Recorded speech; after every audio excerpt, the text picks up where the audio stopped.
I'm Rob Skinner, and this is the Rob Skinner Podcast. Today on episode 96, I'm going to talk to Gary and Chris Simmons in Fresno, California.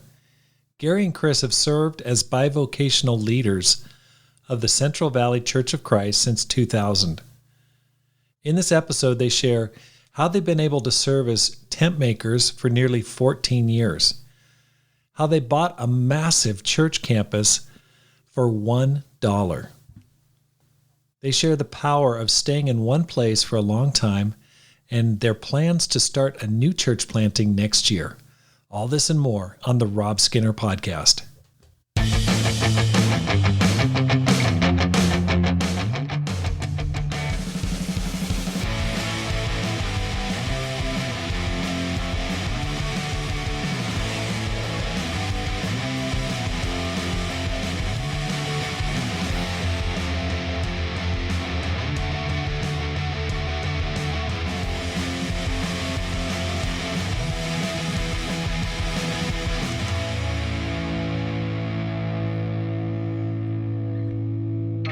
Welcome back to the Rob Skinner Podcast. My goal is to inspire you to live a no-regrets life, to make this life count, and to multiply disciples, leaders, and churches.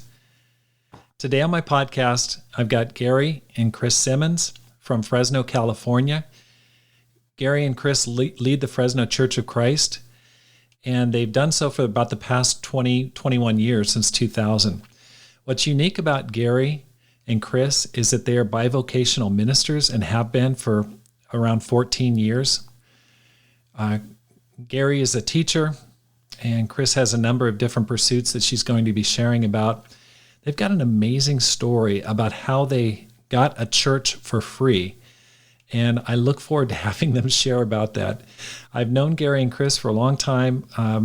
When I was in Ashland, Oregon, in the early 2000s. They were great friends and supports to us, and actually helped us to make some connections with some leaders that really helped us in the Tucson Church of Christ planting. So I'm indebted to both of them.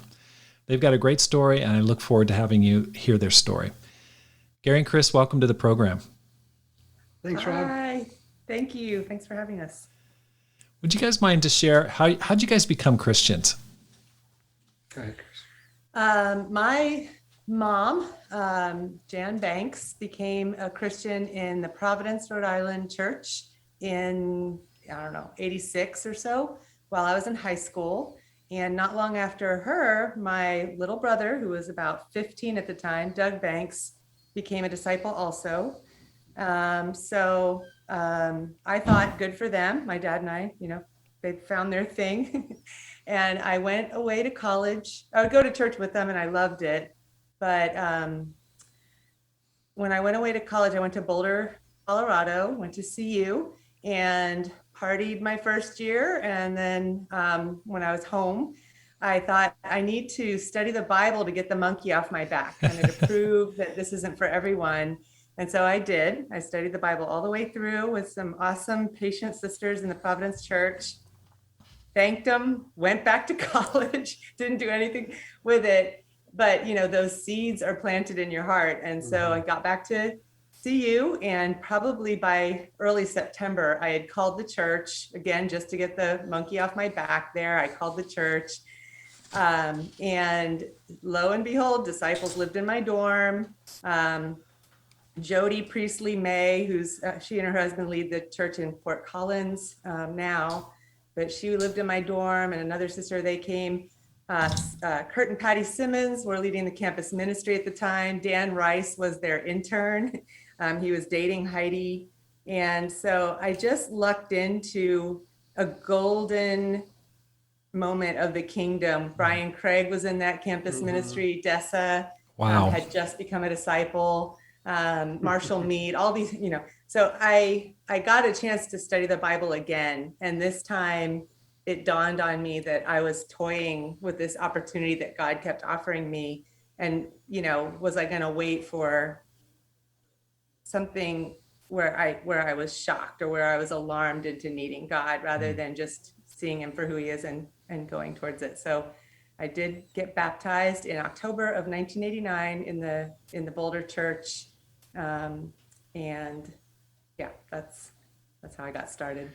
Boulder Church. Yeah, I was traveling around, a young single guy, and then I think I believed in God, but I was really down on religion, and I didn't really. Then I actually started reading the Bible, and I was very impressed by it. Tried some churches, but was not impressed by them. And I really kind of came to the conclusion. So I don't think anybody's doing this. I'm just going to try to do the best I can on my own. And I was going to grad school, and I saw these people in the student union. They looked like they were doing aerobics, but they were all wearing like street clothes. And somebody made fun of look at those stupid Christians. And I'm like, oh. So I went up there and hung out for a while, left early. So none of them knew who I was. Went back again later. And at the end, Doug Wenz came up and said, "You want to study the Bible?" And I was like, all right, when? He goes, now. Like, Doug, right? And, but then I still wasn't sure. I went through all the studies, and Doug's like, "You ready to get baptized?" Okay. Hang on. They thought the first time he came to church like that, just showed up and left. Gary was always smiling. He rocked a mullet at the time. And so he came and he like participated. He like just started clapping and singing with everybody else, was all cheerful and giving, and then was vanished. And so there was talk on campus that he had been an angel that had visited that first time. So yeah. Incorrect. But then I still wasn't too sure. I mean, it had a little bit of a cult look to it. And then Doug said, "You know what? Today before church, just pray about it." So I went out and prayed about it, and I asked for a sign if God wanted me to get baptized that day. And when I walked in, they handed me a flyer, and all it said was "today." That was the title of the lesson. And every point was "today." So I got touched and I got baptized. Well, how'd you guys meet? Actually, my gosh, it is a long story, but I used to go to my diner to study, and it was full. So I went to another one, and all the campus ministry was studying there.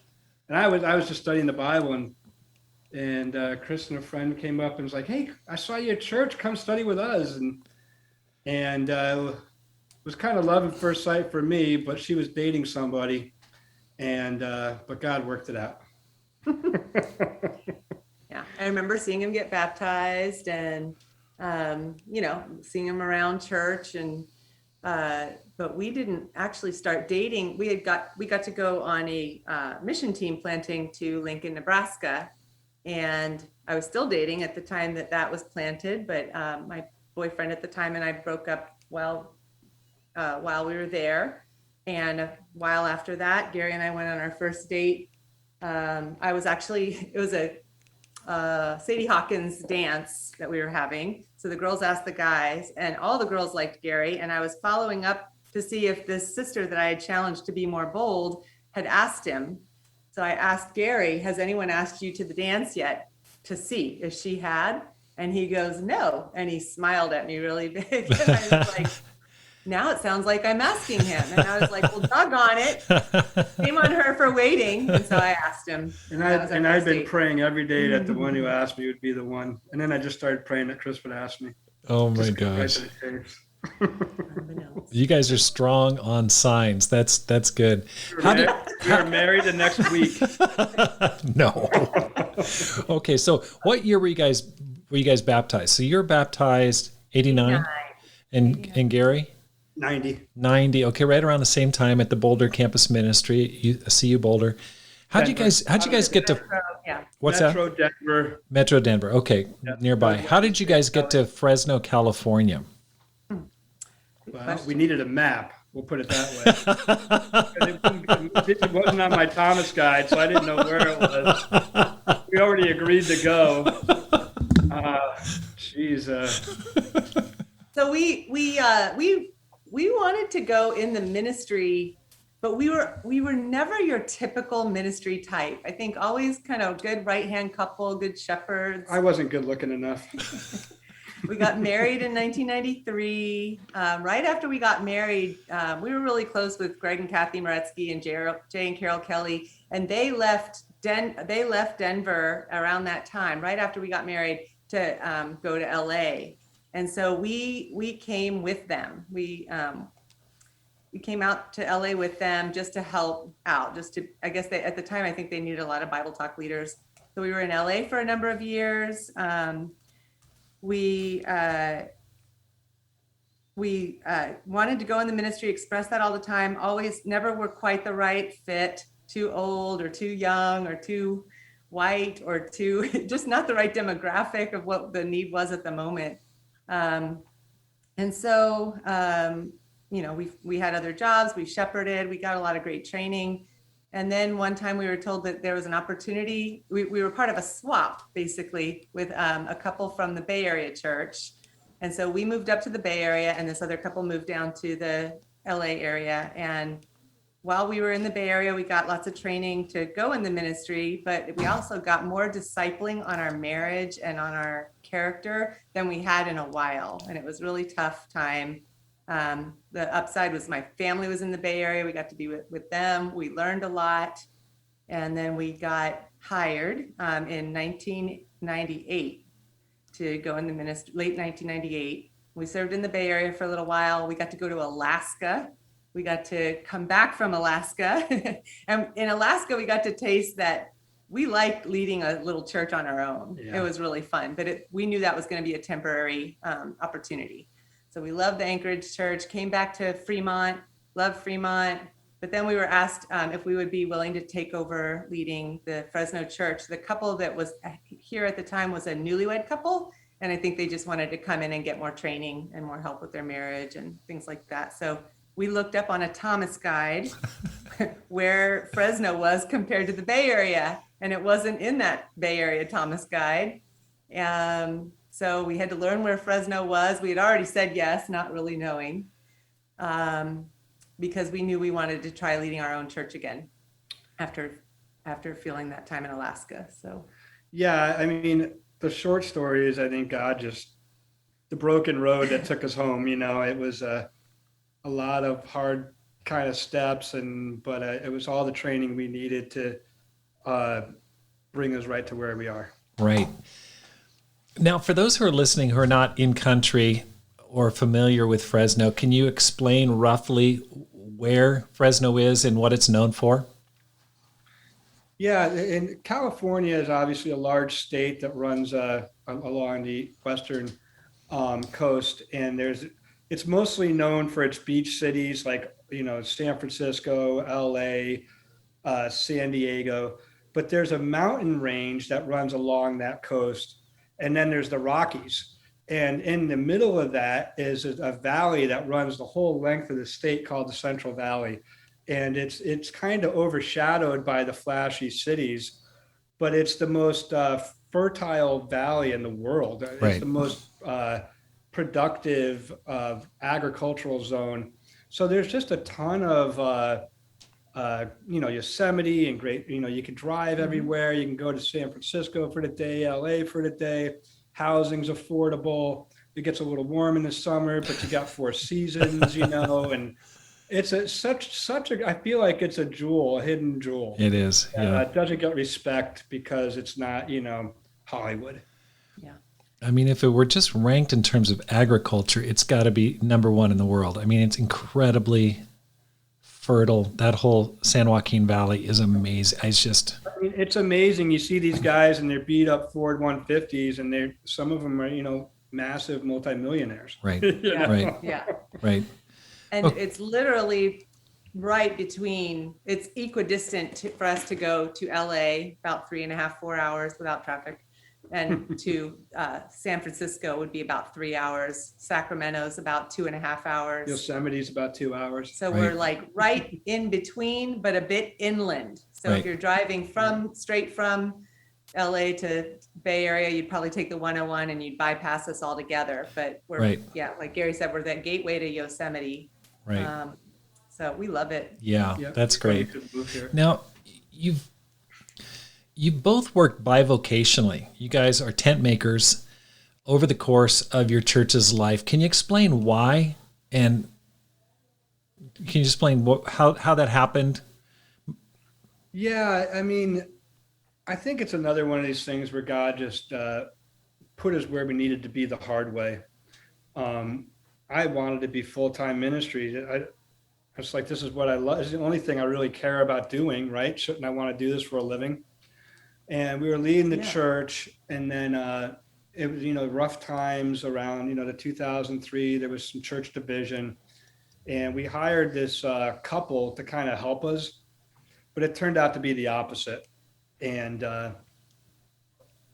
it was maybe going to be a church split, like us or them, and I didn't want that, so I decided to back off, and that meant needed to get jobs.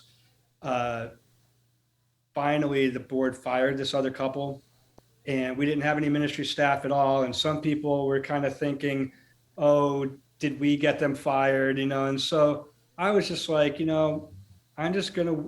All I want to do is be a brother in the church. I don't need to lead the thing. And we started making.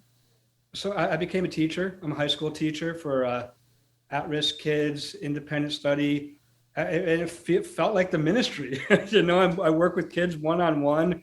They pay very well. They give retirement, which the ministry didn't give. They gave benefits, and I didn't work very many hours. And I'm like, I could lead the church and do this job. And so that's what we did. And there was always this pressure of a small church maintaining a full-time ministry couple. Right. It's expensive with It is. all of the taxes and insurance Yep. and retirement. And, so I'm like, I don't have to, and you wonder about what the big givers are thinking. I was like, you know what? I don't care. I don't care. I'm just going to lead the church because I don't need the church to make a living. And I think that gave us a lot of freedom to just do what we thought we needed to do. Right.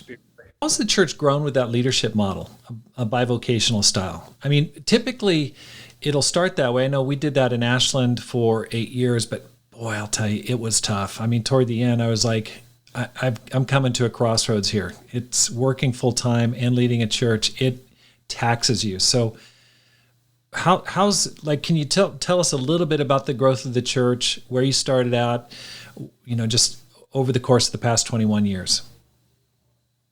I think our location is pretty key to this working so well. I could see how in Ashland that would be different, because when we got weary, because we have LA or Bay Area 3 hours away. So for example, our kids always got to go to camp whenever they would have camps. I know there was a mid-2000s, there was a break in activity, and then there was starting to be seminars and camps and things like that again. And so we could batch on. We could get a lot of help that way. But I think one of the things, there was even a 2-year period where Gary and I didn't lead this church, and after that, other couple had stopped leading it as well, where just an interim lay couple stepped up and led, and they had everybody have a turn to preach. Everybody, it empowered, it activated more members to step up and help the church stay together. And around that time is when we bought our first building. So our building on Hazelwood, which we never thought we would find a building that we could even buy. And this building came available, and it was about the price of a house. Around the time we were feeling like, are we even going to be able to be a church, And there's so many churches in Fresno. Fresno's like a Midwest of California. It's Bible Belt area. So we felt God's assurance by getting this awesome building at a really cheap price while we weren't even in town. I mean, it just kind of fell into our laps, no trouble to it. The church rallied around, volunteering and stepping up, and that helped us grow. But I think at times too, when we have felt weak or tired, campus ministries have come through on their spring break and evangelized our campus, or, we've gotten to hire periodically because we have more money to spend on other staff besides ourselves. We've gotten to have interns, things like that have really helped out. And I actually didn't have another job for a while. I just didn't get paid by the church. And I liked the fact that, I have two kids, and my daughter, for a while, I homeschooled her. She's on the autism spectrum. And so that was my job. But, ministry, I felt I learned just was a lot more about being able to be there. And I loved that it wasn't about, I felt freedom not getting paid, to be able to just do what I could do and wanted to do. And Right.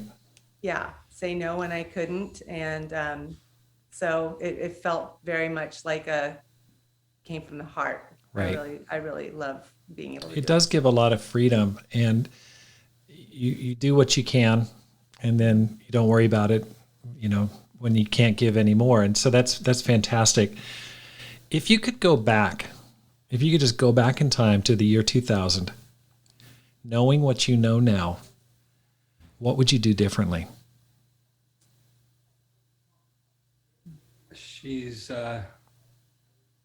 I can't think of anything. I think even our mistakes, God used to help us to grow personally. And there were some really hard times, but I don't think any of them were wasted. I think, there were some times I think I probably could have stood up more, for some decisions that if I were looking back, I think I probably would have fought harder to maybe not make certain decisions about certain things. But besides that, it's been a great journey. Yeah. Yeah. Well, you built a great church. Now, speaking of church, you were recently gifted another church. Can you explain how that happened? What you already had one church, but you got another one. So can you talk about that? So this awesome building in Hazelwood, we have pretty much outgrown. And we do a couple things annually that draw a lot of visitors. So we do a chili cook-off in the fall. We do a soul jam in February in honor of Black History Month. And both of those things involve a lot of food and bringing out a ton of people. And so we're busting at the seams at those times. And then even on a regular Sunday, we were pretty much filling up the place. We bought this rundown house behind the church, and we're hoping to maybe fix that up into some children's ministry rooms and things like that. But meanwhile, Fresno's growing to the north of downtown, and this building that we have is downtown. And so there's and all the mega churches, all these big, beautiful churches are growing up north. And so we, right in our neighborhood, we used to always pray and walk around. And I remember just thinking, like, gosh, God knows those who are his. And he, all these mega churches, like, what is it? How do they have the money to do this? How do they have the commitment from the people to do this? And yet we're teaching the Bible accurately. I really believe we are. And why can't we? It just didn't make sense to me. And so I would have talks with God about it. And so I just, remember looking at places and thinking, God, if they're not your church, maybe they are, maybe we need to stay open-minded to seeing what you're going to do in the future about bringing us together. But if they're not, couldn't you take all their resources and give them to us? And I remember having these prayers like that and thinking, yeah, he can do anything. He can turn things around instantly. But this was over years. And just so you know, like, I've had a lot of these prayers answered, but they take time. So my dad becoming a Christian took time, but he's an awesome disciple. We couldn't have kids for 9 years and then have these two awesome kids. So, this prayer was being prayed over a matter of years. But I just remember thinking, like, let's pray for a free building. And then Sacramento Church got their building gifted to them by a traditional Church of Christ. And some of the older members just came with it. They just started joining. And so we're good friends with Keith and Sharon, who were leading the church at the time that was happening, and just felt so excited for them. And it just clicked with me, like, yeah, let's see that happen again. That could happen again. So I've been fostering animals. We've been fostering puppies here at our house for over 10 years. Because when I was homeschooling my daughter, we decided that would be science. We would just Science class. we would deal with biology. Through there, I've met a lot of great people, but the woman who always was like the person kind of my what's it called? My dealer of animals, basically. Her name is Kathy. And she drove through my neighborhood one day. I saw her. I was like, Kathy, what are you doing here? And she turns out she lived right near me. And this is when we lived right near Fresno State at the time. So Fresno State's right in the middle of Fresno. Great area. So we started a friendship. We had dinner together, and it turns out her husband attended a church in our neighborhood, a big, beautiful complex that Gary used to pray around. And one day he heard his minister preaching that he was planning to gift the church to a young, vibrant, newer congregation because it had been gifted to them back in the 70s. And Dave thought of us and told his pastor about us, and Bruce Mumper and Gary got into contact with each other and started a friendship where they agreed that bottom line, there's more similarities to look at than differences. And let's just start building a relationship that way. And so we've since moved to the north part of town and things like that, but this has all been coming together over the past 2 years. Mm-hmm. And right last year in February, a friend of ours who used to come out to chili cook-offs all the time, who happens to be Jewish and happens to be what kind of lawyer? He's a real estate lawyer who focuses on nonprofit.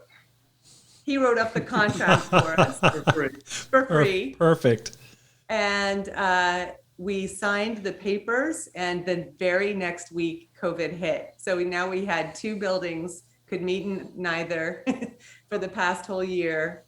But we have built some amazing friendships with some of the Calvary Chapel people, and we have hopes of having some of them come with us now that we're more and more taking over the building. And by this coming March, we'll be the sole owners after we pay $1. So it's not free, it's $1. Now, Gary, when I heard this story a week or two ago, you had a different take on this. You were a little more skeptical than Chris was. Can you share with me a little bit about your thinking during that time?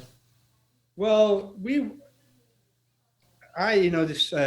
Fresno is an unusual town. It's kind of a city in the middle of an agricultural area. And the center of the town is a kind of where the divide of wealthy and poor, educated, uneducated, the racial divides, and the campus is right there. And I was like, if we're going to reach out to the city, we need to be in the middle, because some people don't want to come here, and we want to be near campus. And so I was kind of fighting with the board, trying to motivate. We got to buy a building in the center of town. But, it's just millions and millions of dollars. And the board, we tried all this creative financing, and we just decided that we couldn't do it. And Chris just kept saying, well, why don't we just pray someone gives us one? And I'm like, well, that's just not how it works. But as a board, we decided that's pretty much all we got to do. So we went with that. I would say, though, that, if I were to give any pointers on this, it's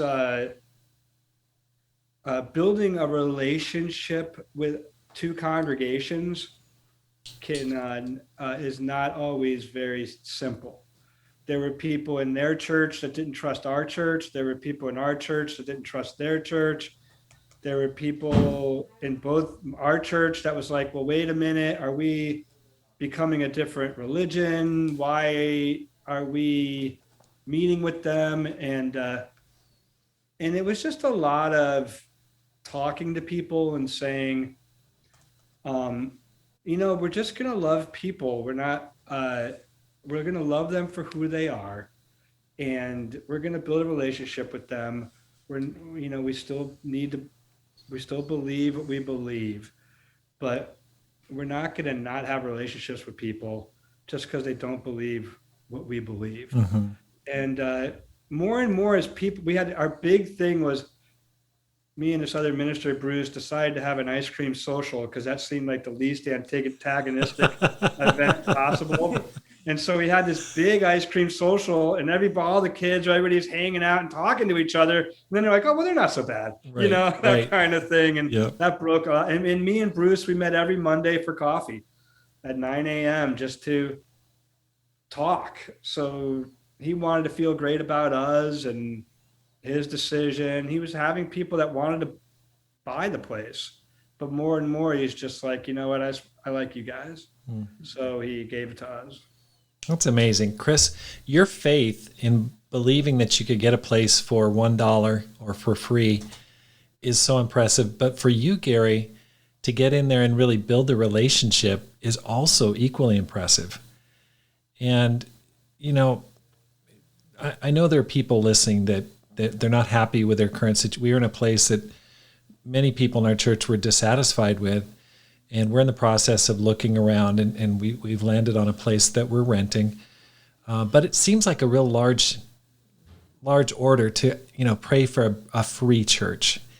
Any advice that you give to people that are, where you go, whoa, that's big. That's a big prayer. I'd like to say, when you really think about it though, like when you read God's promises in the Bible, if you were to read it through the filter of about this situation, about this building, he's telling you he will, and we can't be, I don't ever feel like I've been super arrogant, hopefully, about our church leadership. I don't know. Sometimes I've asked, are we even doing this right? Do you want someone else to take over? Do you want us to join one of these bigger churches? So in a very open way, but if these promises are true, and if we're your, people, could you, please do this for us? Because right. He does promise it. He promises to equip those who are doing his work. And if you think of it that way, it's actually, why aren't we all praying for right. more resources, more buildings? Because they're out there and they're being misused, and it breaks my heart. Right. We all study the Bible with people who have gone to these beautiful churches. Oh, I struggle with church. I know it. Oh, but they go to these places, but they're not being fed the truth. They're right. being misled, or it's Satan's laughing. And I think we can be bold, think of ourselves as God's favorite. That's right. Because we are, you know. Yeah, I mean, those things are all true. I think it's important to know too that there are some good people out there that go lead other churches, and just don't have their doctrine straight, but they're good people who love God. I had some conversations, and I'm just like, man, this guy's got a great heart. And then he would say something, I'm like, how can you believe that? So, but he really wanted to do what was right before God. He's like, he goes, I've got to do what's right before God, and I want to make sure there's good people in here, and it's encouraging to me. And I think that God's going to look upon that favorably for him. Right. Well, I was so inspired by your story. I mean, I was convicted. I was called higher. I was like, man, I have got to repent of small faith. And I really appreciate your example there. Now, shifting subjects, you've been in Fresno 21 years now. What are the benefits of remaining in one location for a long time? Back in the day when I was a younger minister, I mean, we were bouncing around and planting churches right and left. And Don't throw out your boxes. Exactly. I remember being in Tokyo for 2 years and going, why haven't we moved yet? How come we're still here? So can you talk a little bit about that? Yeah, there was about a 2-year mark where we were like, come get us, call us back. Like, we've been here. But I'll say one of the best benefits is that when you do move, you get that whole fresh everything's new. It's exciting. Oh, hang on. Are you still there? Okay. So yeah, when you do move, you have that chance to start over, to turn over a new leaf, or you're in a new ministry, new place, and it's exciting. One of the things that I remember praying once we were here for a while, and this was around that time, like 2007, 2008, somewhere in there, and I just remember feeling so stuck and so tired, and just like all of our tricks, there was nothing new up our sleeve. You know what I mean? Right. And you still have us, and we don't know anything new. And so I just remember thinking, like that scripture, be still and know that I am God. There is I really prayed that we could just stay right here and watch God change the situation. That would be miraculous. That would be awesome to see. And sure enough, that's when we got to, we became friends with Steve and Charlie Stevenson through a mutual friend of ours. And Steve and Charlie started sending their intern training program out here to, help evangelize and to encourage us. And then they started discipling us, and they came and did a corporate repentance weekend. I think the church had read the book, and then they came and did this weekend with us, and it was epic. We sat in the church for 4 hours. People lined up to confess sin, crying. We ran through all the tissues in the building. Steve Stevenson and I split the last tissue in half. Yeah. I was drying mine out on the pews. And then after that, it was a whole new church. And to be able to stand still, to stay in one place and watch God change the situation around you, I wouldn't trade that for a million years. That's just more powerful in a lot of ways to me. Yeah, we did move around a lot. And I think one of the things when we realized we were going to be here, to answer your question about what's a positive, is, you're going to be here, so you better build well. And I think when we were going to be moving, it was sort of like, let's grow and then we'll move, let's grow and then we'll move. We'll start over. There wasn't always the best foundations built. And when we had our hardest times, we decided to focus on our children's ministry, because those were the only visitors we had coming. and it wasn't going well, right? Our teens were not happy, and to see these kids grow up and love the church now. We just sold the building. We had a going away party for it on Wednesday. And the kids the people that were the most affected by the building sale were the campus and teens, because that's all they'd ever known, how much they loved the church. And it just, I think that was the best, one of the most powerful moments I've had here, because I'm like, that's what we were trying to do. Yeah. And I do want to also lift up Orange County, Long Beach, Steve and Charlie, Kevin and Mary Maines, Joe and Sarah Eads, Richard and Shannon Buckner, Sean and Marshall all came up, because Steve, I went to meet Steve and I just broke down crying, because I'm like, things are just such a mess here. And the first time I met them, and they're like, well, we're going to help you. And we've been discipled, because we were discipled by another church before that had stopped discipling us. So we weren't discipled by another church for years. And they said, we'll help you. And they've been helping us now for 13 years, wanting nothing. They sent Richard and Shannon up and paid for most of their salary for a couple of years. They sent teams up. They'd come up to guest speak, and they wouldn't let us pay for their expenses. It's just been heartwarming. Very, very grateful. There are a lot of people that are listening that are leading a church. They've been there a while. Like you said, their bag of tricks is empty. They've preached every lesson that they know. Every personal anecdote has been exhausted. All their stories have been shared. What advice would you give to those who are in that situation and they're looking out at the congregation like, we're stuck, we're plateaued, and I don't know how to get my church growing again. In my family order, I'm a big sister. And it helps me to realize that, at the end of the day, that's all we are to our congregations. We're not the parents. The good shepherd is Jesus. And so when we're, dried out, it's just helpful to remember, ask God to give what the church needs. He can supply us.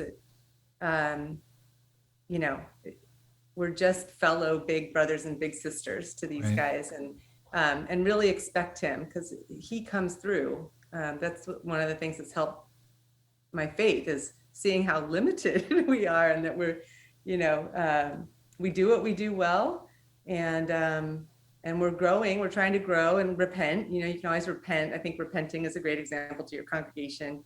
But at the end of the day, ask God to give the church what it needs, and he'll infuse it with fresh faith, fresh, whatever.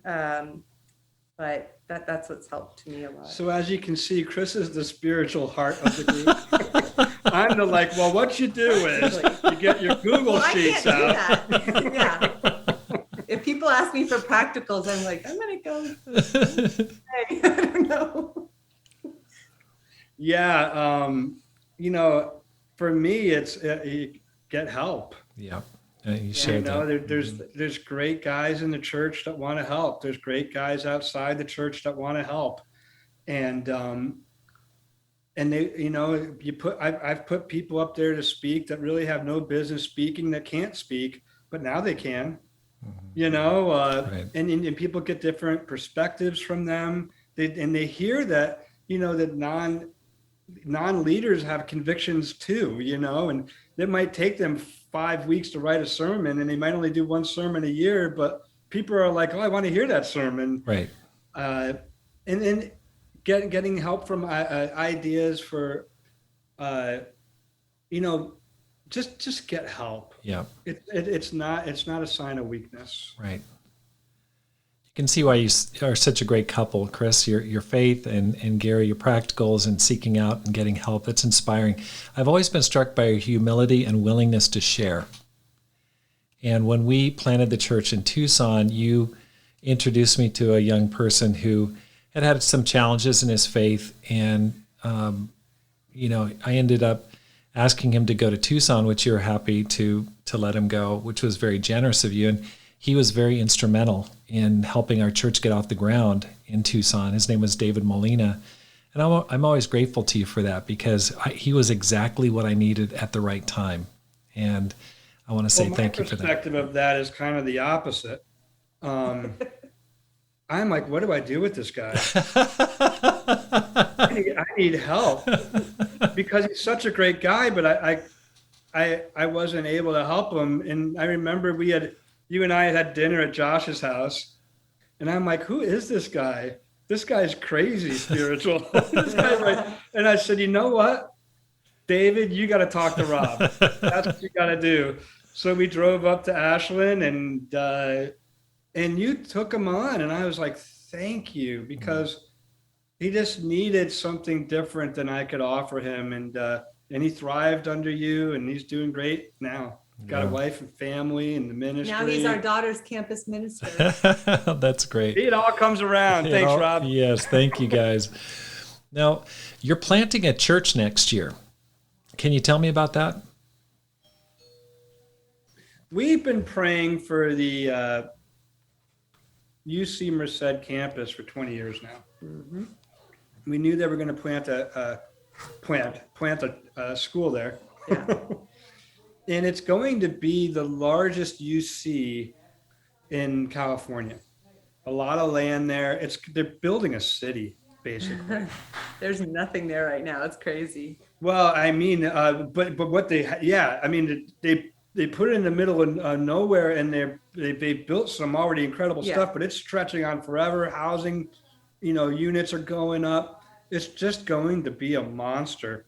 And our goal is to have, obviously the Great Commission is to reach out to all nations, but I think we've got to personalize that. And I think Fresno's goal is to reach out to our part of the valley, which Merced is in, and we get new future leaders and have be able to have discipleship groups throughout the valley where we're reaching out to the whole valley one by one. It's hopefully going to plant in fall of 2022. We are working with John Oakes in Bakersfield, and we've also hoped to work with Sacramento Church and other churches in the valley here to, and it's an hour away from here. So one of the things with a church planting is there needs to be a church that's responsible for it. So we are responsible. We're going to be the church responsible for it, to help and take care of it. It's going to be an hour away from here. We could do a lot of things together. So that's what we're looking forward to. Fall 22, UC Merced. There's already a sister, Chris. Last March, right as quarantine was happening to all of us, we were able to baptize a girl named Monica, who's a student there. John's gotten us in contact with a couple that's going to be moving there for grad school. Yep. So we already have some, people on the ground there, but we're also looking for, maybe empty nesters willing to move and help be mature shepherding couples there, and people who could transfer or apply to go there. Yeah, great. I mean, the UC schools are awesome. It's a great small community, and I think it's really ripe for a church planting. Okay, so the school's already started, but they're continuing to build it out. Is that right? Yes, the school's been open for a couple of years now, but it was like one department and then another department. I think they started with like science and math, but this thing is just good. I mean, the largest UC in California, and it's not like maybe like this thing is budgeted, it's funded. Right. That's what great. I mean by nothing's around it, like there's the city of Merced, and then they've built the college so far out, but there's still massive amounts of green with no town surrounding it. Wow. Because it's going to spread into Old Merced. And it will. It will. That's They're exciting. building houses like crazy out there. I bet. Okay, so if a person were interested, whether a student or someone who's thinking about maybe working in that area or retiring, they just get a hold of you, email. Is that the best way to reach you? Yeah, our website is thecvcc.com, and you can talk to us about ministry opportunities here or interest in Merced. Both Gary and I are on there, I think, as far as getting in touch, or there's a contact us. That's great. That's very exciting. Now, what are your plans for the future? Gary, you're 57 now. What are your plans in the next 10 years? What are you hoping to do? Well, I'm pretty excited about the next 10 years. I plan on teaching until I'm 70. I like my job. I'm in good health, and so I'll be doing that until I'm 70. But I'm really looking for a young minister couple to come in and really adopt the younger ministry of our churches, the teens, the campus, the singles, and help that to grow, help build that culture, and learn how to lead a church. I really want to be able to have the church in good hands when I'm in my 60s. Right. But I also there's things that I want to do personally. I want to, our church building is a campus. It's huge. It's going to need a lot of upgrading. And I want to use the church building for community outreach. And that takes community outreach. You have to reach out to the community. You know what I mean? And I want our church to be a hub for the, we've got a gym, we've got all these facilities. I don't want them just sitting there only being used on Sunday and Wednesday. I want people coming into our church building and going, oh, I know that church. I do this there. So working on that, working on our digital outreach. We've done, even before COVID, we realized that digital is the future. You're doing your podcast. That doesn't happen by accident. I'm excited about that. And I really we have a great hope chapter here, but it's, I think it could be more of an integral part of our fellowship where, our campus and singles and teens are doing, we have hope internships. I'd like to incorporate that more into our church. And so I've just got a lot of plans that I want to do that I think I could help with the marriage. I could lead, other connections with churches in town here, that we could maybe partner for different things, build other relationships, which to me is exciting. But I really would like to have somebody that's really taking on hey, we're going to spend time on campus. Hey, we've got great, fresh, new evangelistic ideas, and I'm willing to learn how to lead this church. And we would love to be a part of helping them do that. I see. Okay. So have you already advertised? Are you already set No, no, we just had the funds come from our church sale. Our contribution has doubled during COVID, which is Wow. pretty incredible. And we sold our church for a very sizable fund. So really for one of the first times in our church, we have an incredible savings that we're allocating towards full-time ministry. So we're looking to build a hiring process. We've never had one. And I don't want to just go, oh, we just kind of like that guy and hire him. I want to build a culture of how do we hire, have a process in place. So that's what we're actually starting. We've started that this week because the funds just transferred on That's great. Friday. Okay, so you've got the money, you've got the desire. Yep. What are you looking for? Like if there were a couple out there listening to this podcast, give us the profile of what you're looking for to hire. And what you're saying is you want them to work on campus initially, but then grow to take over and lead the church in the future. Is that right? Yeah. So ideally a couple who's already done internships, a married couple that, it has a little experience and has a passion for ministry, but would really love to lead their own church someday. Would like to adventure out from the bigger church umbrella, maybe. So yeah, we're looking for somebody who has some ideas to build, and where evangelism is second nature, like That's where great. we would like them to complete us. That's great. Have some of the strengths that we're more the shepherd cup type leader, and we're looking for the evangelist. Well, Chris, with your faith in getting a church for $1, I think that I'm sure God's going to work on it in answer to your prayers. So I look forward to hearing how God surfaces a great couple for you guys. Any final words for those listening who want to make this life count?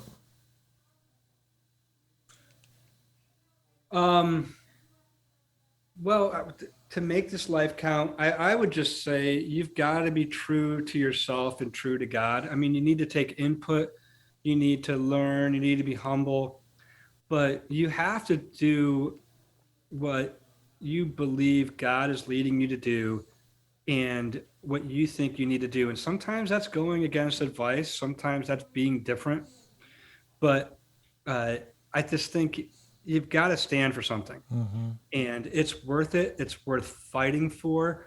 My biggest fear is, I think, regret. I don't mind making mistakes, but regret just always scared me. And so I'm like, if I need to take chances, I'll take chances, but I don't want to not take a chance out of fear or something like that. That would be regret. And so if you're true to yourself, you make mistakes. Well, made a mistake, learn from it. But at least you didn't take advice you didn't really agree with. Right. And that's why it didn't work out. And I totally think you should get advice and do things like that. But you have to do what you believe God's leading you to do and what you believe you need to do. Yeah. Yeah. I think the same thing. I think that I think many more people should be looking into going in the ministry. You're getting paid to be a disciple. Right. It's really not much more than that.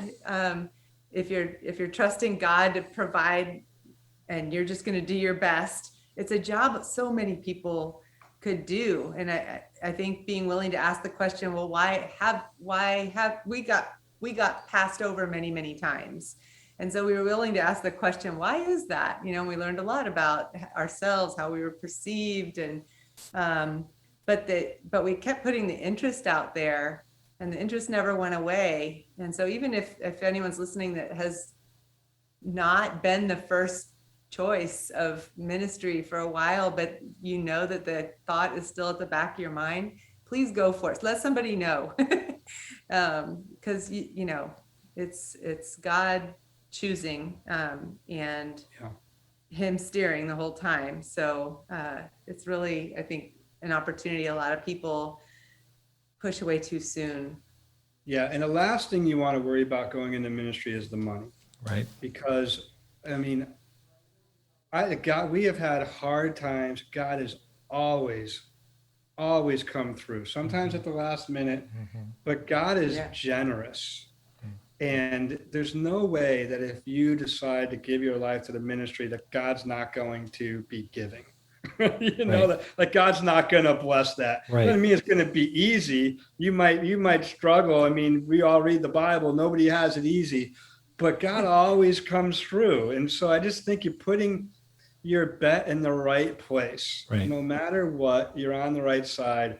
It's just a risk. It's just a chance worth taking. And we were in a 3-bedroom house.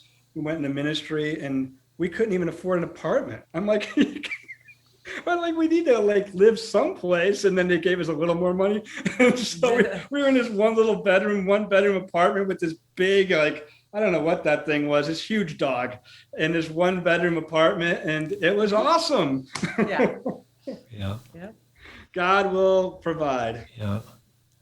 We've done an amazing job there in Fresno. And the thing that I respect is the humility, the perseverance, the patience, the faith that you've shown over the course of the past 21 years. And I think you're an inspiration to bivocational ministers around the world. And I've experienced that. It's challenging. It has its own set of challenges. And yet, if we're going to win the world, we need more ministers, both professional ministers and those who are self-supporting or part-time. And I think you're such a great example of that. So thank you so much for sharing your time with me today. Thanks, Rob. Well, thanks, Rob. And if you're interested in the opportunity, just thecvcc.com, okay? That sounds great. Great. Thank you for joining me today on the Rob Skinner podcast. I want to let you know about 2 important dates coming up this year. Sunday, September 12th, is the Flagstaff Mission Team inaugural service. We're inviting disciples from all over the country, anywhere you are. If you have friends, family, or you're just interested in seeing a great new mission team get started, please join us for that weekend. It's going to be a fantastic time to celebrate and get started with a great, great new church. So please, if you've got friends in Flagstaff or if you just want to come, it'd be great to see you. Secondly, December 2nd through 5th in Dallas, Texas, we've got our Climb Small Church Leadership Conference. If you're a small church leader, if you're a small ministry leader, if you're a Bible Talk leader, and you want to grow in leadership, it's going to be an amazing time, December 2nd through 5th. We're going to get information out to you before the end of May. Thank you so much for joining me. And let me just ask you, if you're enjoying this podcast, please hit the subscribe button and let your friends and family know about it and how to find it. Because my goal is to inspire you to make this life count, to live a no regrets life, and to multiply disciples, leaders, and churches. Have a great day and make this life count.